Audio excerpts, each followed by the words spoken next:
Dear students, welcome back in the 12th class chapter of Political Science, राष्ट्र निर्माण की चुनौतियाँ. In the last video, we have read about the challenges of the nation making. That were, first was to unite the country, to unite the nation. राष्ट्र में एकता स्थापित करने की चुनौती. Second one, we have read about that to establish the democracy, प्रजातंत्र की स्थापना करना. And third one was homogeneous unity, हर वर्ग की विकास करना, homogeneous development. So in this way we have read about the three challenges. Now today we are going to read about the integration of the princely states, रजवाड़ों का विलय, and the attitude of the government, सरकार का नजरिया. रजवाड़ों का विलय और उसके प्रति सरकार का नजरिया क्या रहा, इसके बारे में आज हम पढ़ेंगे. स्टूडेंट, नाउ सी रजवाड़ों का विलय. ब्रिटिश इंडिया दो हिस्सों में था. जब भारत आज़ाद नहीं हुआ था उस समय ब्रिटिश इंडिया दो हिस्सों में था. एक हिस्से में ब्रिटिश प्रभुत्व वाले भारतीय प्रांत थे और दूसरे हिस्से में थे देसी रजवाड़े. तो जो ब्रिटिश प्रभुत्व वाले भारतीय प्रांतों पर अंग्रेजी सरकार का सीधा नियंत्रण था और दूसरी तरफ छोटे बड़े आकार के कुछ और राज्य थे जिन्हें हम रजवाड़ा कहते थे. और रजवाड़ों पर उस समय राजाओं का शासन होता था. राजाओं ने ब्रिटिश राज की अधीनता या कहें कि सर्वोच्च सत्ता स्वीकार कर रखी थी और इसके अंतर्गत वे अपने राज्य के घरेलू मामलों का शासन चलाते थे. अंग्रेजी प्रभुत्व के अंतर्गत आने वाले भारतीय साम्राज्य के 1/3 हिस्से में रजवाड़े कायम थे. प्रत्येक 4 भारतीयों में से एक किसी न किसी रजवाड़े की प्रजा थी.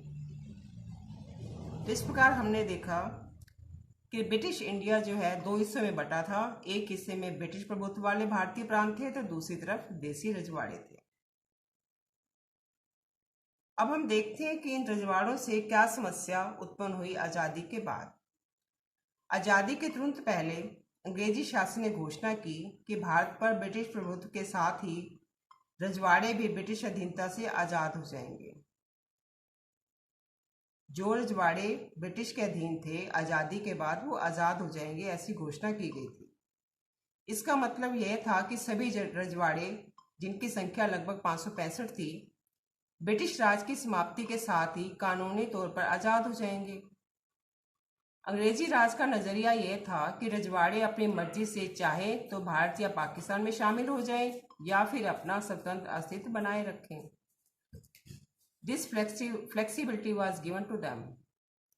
भारत अथवा पाकिस्तान में शामिल होने या स्वतंत्र हैसियत बनाए रखने का फैसला रजवाड़ों की प्रजा को नहीं करना था. यह फैसला लेने का अधिकार राजाओं को दिया गया था जो उस समय रजवाड़ों को संभाल रहे थे. यह अपने आप में गंभीर समस्या थी और इससे अखंड भारत के अस्तित्व पर भी खतरा मंडरा रहा था. समस्या ने जल्दी ही अपने तेवर दिखाने शुरू कर दिए. सबसे पहले समस्या आई त्रावणकोर के. राजा ने अपने राज्य को आज़ाद रखने की घोषणा की. अगले दिन फिर हैदराबाद के निजाम ने भी घोषणा कर दी. कुछ शासक मसलन भोपाल के नवाब संविधान सभा में शामिल होना चाहते थे.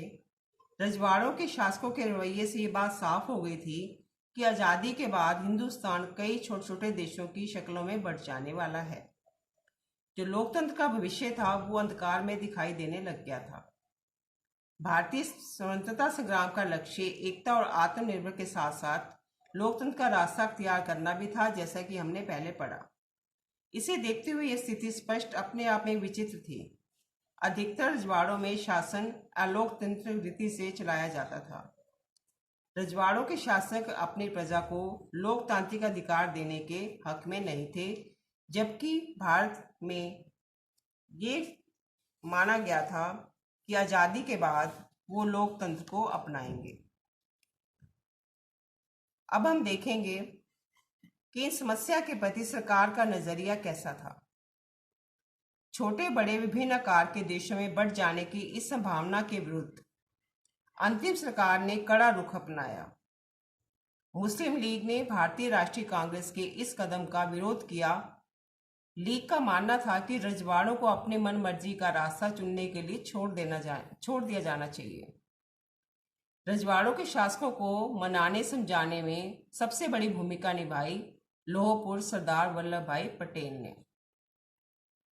और अधिकतर रजवाड़ों को उन्होंने भारतीय संघ में शामिल होने के लिए राजी भी कर लिया। आज ये आसान जान पड़ सकता है, लेकिन अपने आप में ये बहुत बड़ा जटिल काम था। इसके लिए बड़ी चतुराई चाहिए थी और युक्तिपूर्ण पहलकदमी की जरूरत थी। मिसाल के तौर पर आज के उड़ीसा में ही तब 26 और छत्तीसगढ़ में 15 छोटे छोटे रजवाड़े थे। सौराष्ट्र में तो 14 बड़े और 119 छोटे रजवाड़े थे और अन्य अनेक प्रशासनिक तंत्र थे। तो इस प्रकार रजवाड़ों को भारतीय संघ में मिलाना कोई आसान कार्य नहीं था। ये कार्य कर दिखाया वल्लभ भाई पटेल ने। अब इन देसी रजवाड़ों की इस चर्चा से 3 बातें सामने आती हैं। पहली बात तो यह कि अधिकतर रजवाड़ों के लोग भारतीय संघ में शामिल होना चाहते थे। दूसरी बात यह कि भारत सरकार का रुख लचीला था। वह कुछ इलाकों को स्वायत्तता देने के लिए तैयार थी, जैसा कि जम्मू कश्मीर में हुआ। भारत सरकार ने विभिन्नताओं को सम्मान देने और विभिन्न क्षेत्रों की मांगों को संतुष्ट करने के लिए यह रुख अपनाया था।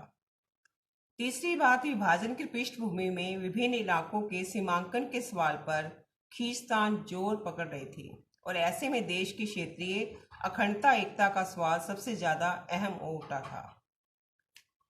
इस समय हमें जरूरत थी देश की एकता और अखंडता का ध्यान रखना। शांतिपूर्ण बातचीत के जरिए लगभग सभी रजवाड़े, जिनकी सीमाएं आजाद हिंदुस्तान की नई सीमाओं से मिलती थी, 15 अगस्त 1947 से पहले ही भारतीय संघ में शामिल हो गए थे। अधिकतर रजवाड़ों के शासकों ने भारतीय संघ में अपने विलय के एक सहमति पत्र पर हस्ताक्षर किए, और इस सहमति पत्र को इंस्ट्रूमेंट ऑफ एक्सेशन कहा जाता है। इस पर हस्ताक्षर का अर्थ था कि रजवाड़े भारतीय संघ का अंग बनने के लिए सहमत हैं। जूनागढ़, हैदराबाद, कश्मीर और मणिपुर की रियासतों का विलय बाकियों की तुलना में थोड़ा कठिन साबित हुआ।